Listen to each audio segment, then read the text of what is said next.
De Americanópolis, bairro da Zona Sul de São Paulo, foi carregador de caixas de som, empresário do Anderson Silva, dirigiu o estúdio Na Cena e fundou a agência Call 911. Esse é Herbert Mota, o convidado de hoje do Guia Negro Entrevista.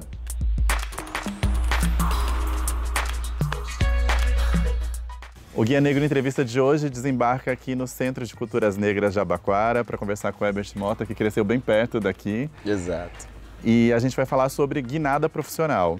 Então eu queria que você falasse um pouquinho como que se deu essa virada, né, de carregador de caixa de som para um empresário internacional. É a vontade de dar certo. Eu sempre coloquei isso como uma premissa na minha vida. Eu preciso, quero e vou dar certo.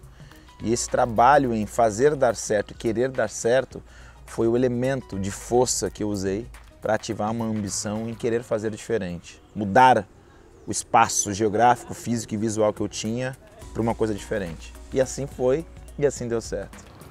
Mas me conta um pouco dessa história. Como que você começou? Você carregava caixa de som de alguns artistas, era isso? Exatamente, eu era hold, né? Aquele trabalho da produção. Então eu sou o primeiro a chegar e o último a sair do palco. Chega antes, monta tudo, monta o som, monta os instrumentos, acontece o show, os artistas vão embora, desmonta tudo, guarda tudo, vai pro galpão e aí só depois vai para casa. O trabalho do hold, da produção mesmo, o que a gente chama de backstage.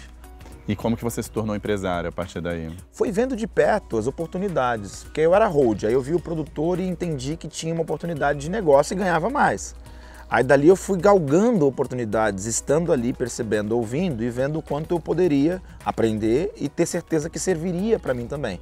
E assim foi evoluindo e também se arriscando. Foi um dos processos também que fez com que eu pudesse, por exemplo, pegar uma direção de um espetáculo ou dirigir uma turnê ou ser o responsável pela parte financeira.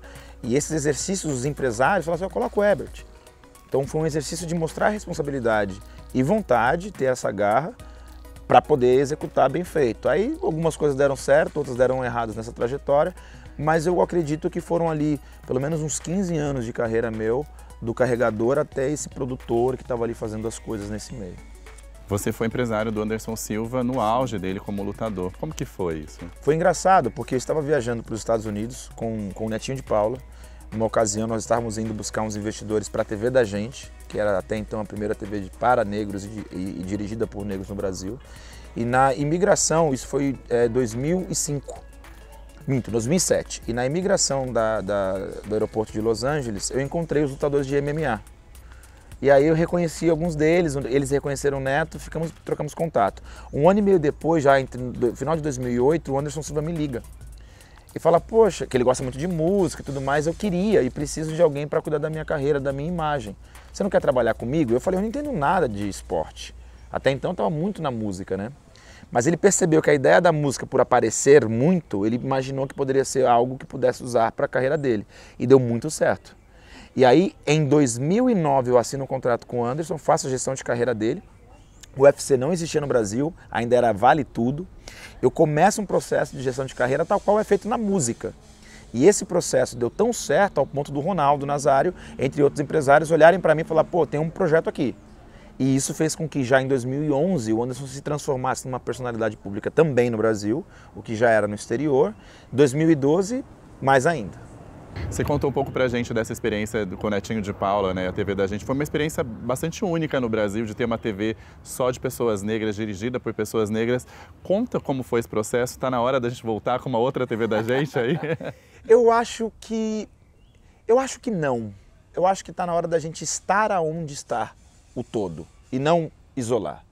Eu acho que a TV da Gente é como um Martin Luther King, que veio e pela marcha que foi feita, do que aconteceu, abriu espaço à discussão para outras coisas.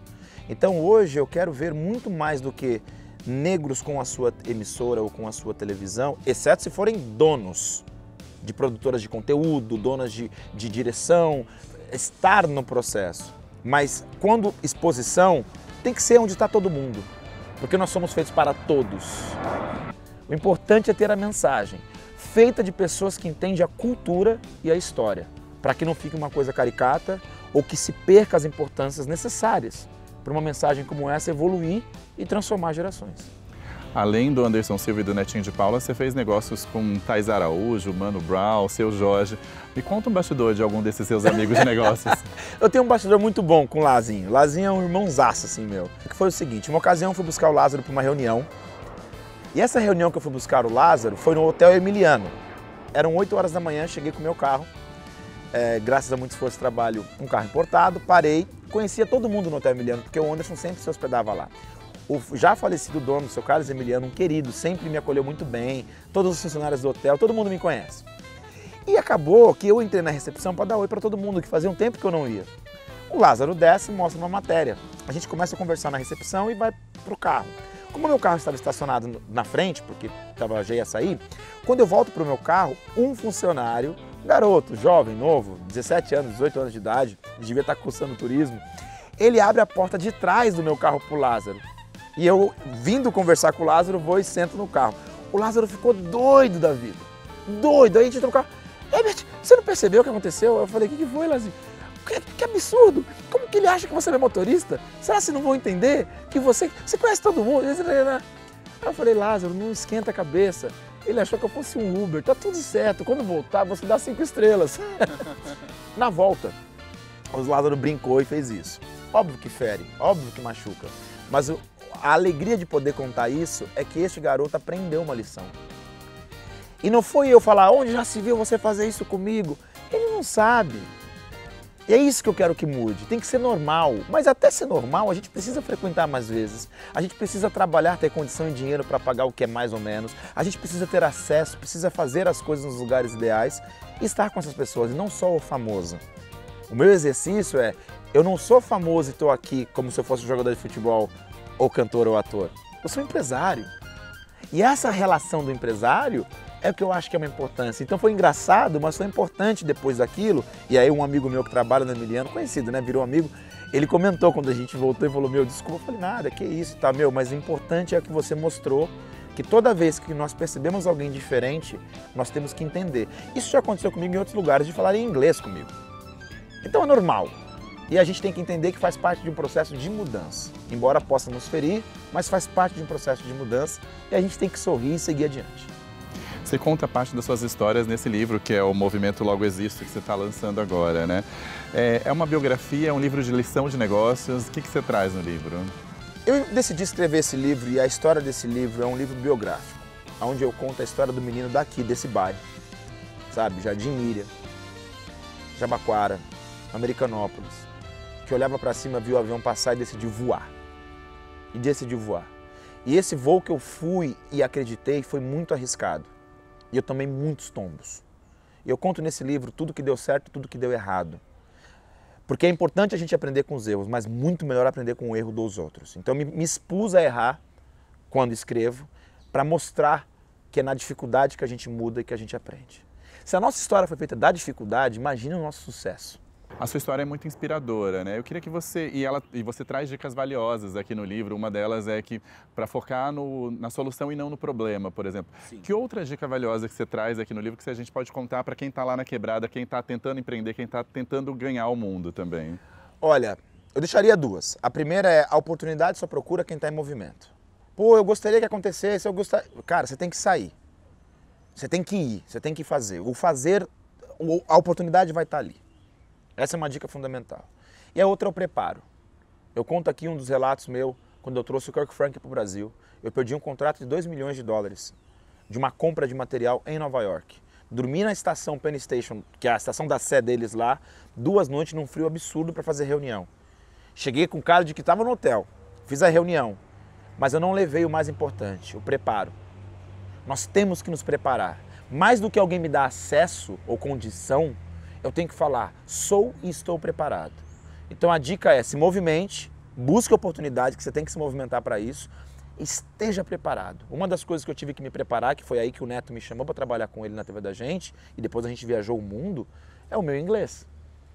Então é fácil eu olhar o hip hop, o black, é legal. Tá, mas aí você não aprende, você canta todas as músicas inteiras e você não consegue, numa entrevista, falar, você fala inglês? Não. E nós estamos em 2019. Sim, vai ser difícil e sim, nunca vai ser fácil. mas buscar preparo é fundamental. E isso é uma das coisas que eu trago como dica necessária. Legal. E você criou uma agência, né, que é a Call 911. Sim. E você agencia algumas pessoas. Qual é o trabalho que você faz? Esse trabalho foi eu entender que mais do que ser o amigo da celebridade, o cara legal, o cara que conecta tudo, era eu ter uma empresa. Porque se eu tenho uma empresa, se eu pago imposto, se eu tenho um CNPJ, eu consigo gerar valor.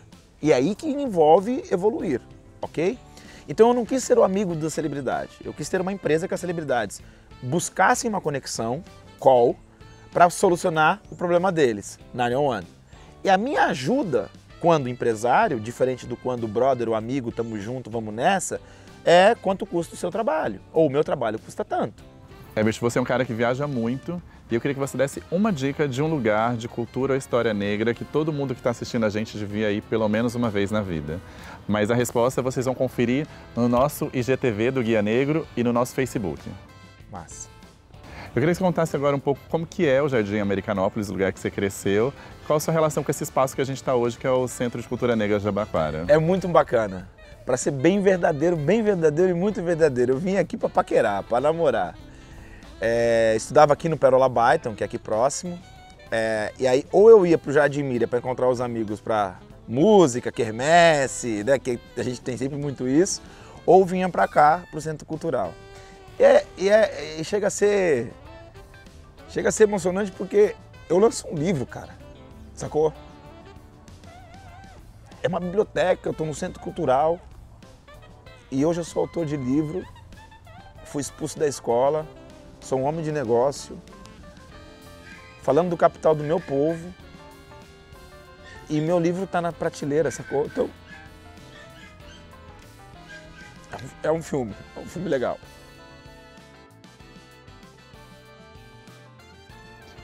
O que é para você, Herbert Mota, ser um corpo negro no mundo? Luta, resiliência, ser o começo e o fim da humanidade, onde tudo começou e, consequentemente, onde tudo, se um dia acabar, vai acabar. Começo, meio e fim. Herbert, obrigado pela entrevista, viu? Obrigado a você, cara. Pô, vocês me pegaram, pô, sacanagem. Eu sou Liana Santos, mas mais conhecida como Liana da África.